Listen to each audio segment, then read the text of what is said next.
This is now another interpretation of a very classical set of verses that many ulama of our times, actually, more and more ulama are interpreting Surah Isra as being one of the signs of Judgment Day. And if you begin from the surah, it starts off with the issue of Subhanalladhi asra bi'abdihi, the issue of Isra, and the fact that Allah subhanahu wa ta'ala blessed the BANI Israel, and that He gave them some power in the land.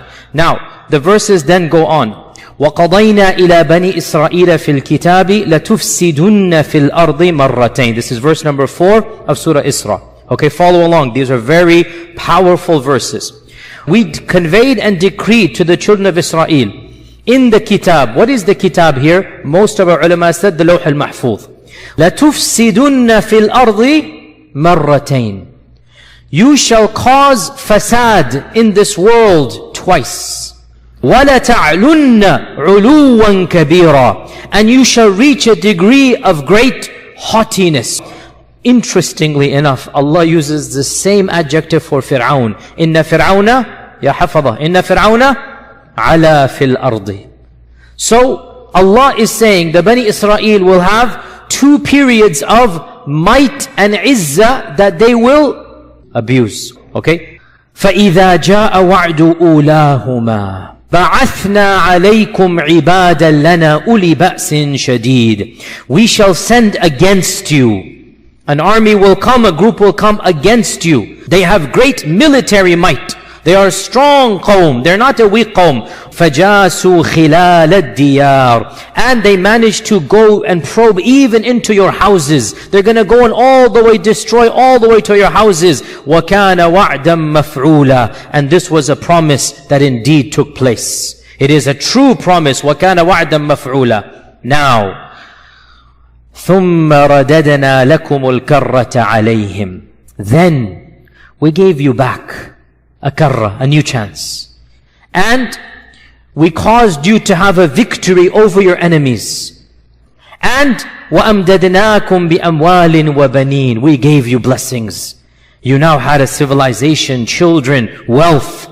وَجَعَلْنَاكُمْ أَكْثَرَ نَفِيرًا. And we made you powerful in numbers. Your akthara nafira means your manpower or your strength or your military might. All of this is allowed here, right? So you became a mighty nation. In ahsantum ahsantum li anfusikum. Ya Bani Israel, if you do good, it's only for yourself. You will do good. Wa in asa'tum falaha. But if you do evil, it will be used against you. فَإِذَا جَاءَ وَعْدُ الْآخِرَةِ. When the second and final time, because there shall not be a third time of power. Ya Bani Israel, Allah has decreed, you shall come to power and be a civilization twice. The first one, وَكَانَ وَعْدًا مَفْعُولًا. It is a done deal. The second one, when it shall happen, فَإِذَا جَاءَ وَعْدُ الْآخِرَةِ لِيَسُوءُوا وُجُوهَكُمْ. There is a missing phrase here, and that missing phrase, we should say it is understood by the context that Allah will send another group of people, and they will cause your faces to become sour. After they were beaming with pride, they will now become scowling with anger. Now here, listen to this. وَلِيَدْخُلُوا الْمَسْجِدَ. And they shall enter the masjid. Which masjid? Ya audience. Aqsa. There's no ikhtilaf. The masjid here is not Makkah and Medina. Aqsa. كَمَا دَخَلُوهُ أَوَّلَ مَرَّةٍ. As they entered it the previous time. وَلِيُتَبِّرُوا مَا عَلَوْا تَتْبِيرًا. And they will destroy whatever you had taken over with your ulu. Whatever you had done, whatever you had built, whatever had been constructed with your ulu, وَلِيُتَبِّرُوا مَا عَلَوْا تَتْبِيرًا. All of it will be destroyed and taken away. And then Allah subhanahu wa ta'ala says, عَسَى رَبُّكُمْ أَنْ يَرْحَمَكُمْ. Your Lord might have mercy on you. وَإِنْ عُدْتُمْ عُدْنَا. And if you go back to your evil ways, we will go back to our punishing of you. That's what it means here. وَجَعَلْنَا جَهَنَّمَ لِلْكَافِرِينَ حَصِيرًا. And we have made Jahannam a place for the kuffar to reside in. Jayyid. Okay. Not a single alim ever felt that this ayah is a prediction of the future. Every alim that I have read, I could have missed some, but 40 ulama that I've read, the classical mufassirin, everyone is considering these two from the past. And why would they not? Because in their time frame, the Bani Israel, there is no hope of another nation coming. They are scattered throughout the world. There is nothing that combines them. So they read these verses, they read history and common sense. There's nothing to make fun of, nothing to dismissive attitude.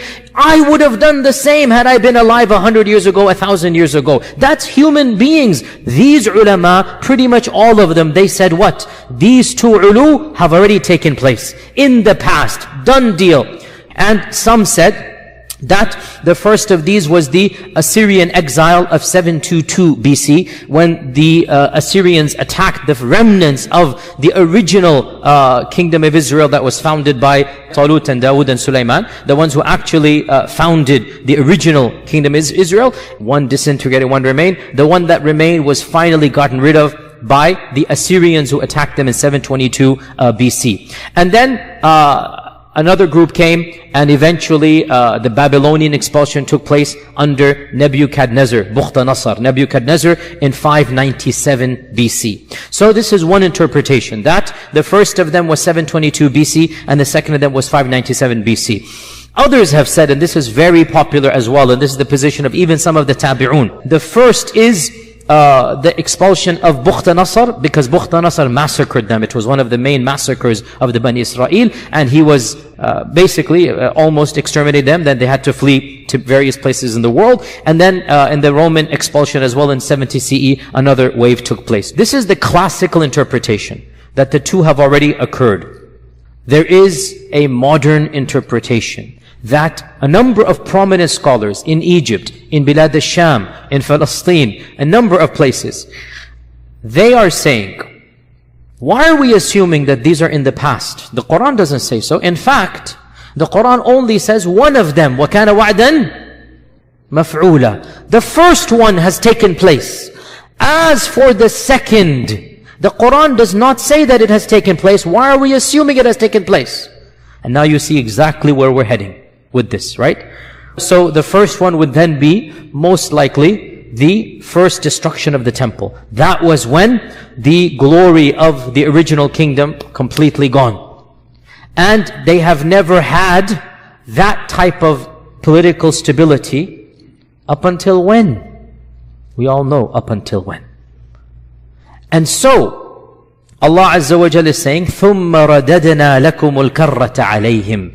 We give you one more chance, and you were victorious over your enemies. وَأَمْدَدْنَاكُمْ. We helped you, we aided you. You had government aid, you had the largest endowments from the biggest superpower in the world. You had everything you could have ever wanted.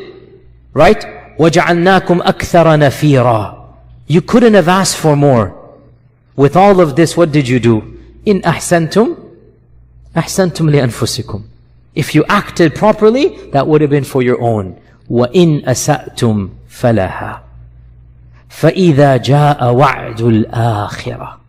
So then when the second time comes, لِيَسُوءُ وُجُوهَكُمْ, means there's a missing phrase like we said, another group will come. And this group will eliminate the izzah that you had, and you shall see that your ulu and your fasad and your evil did not help you.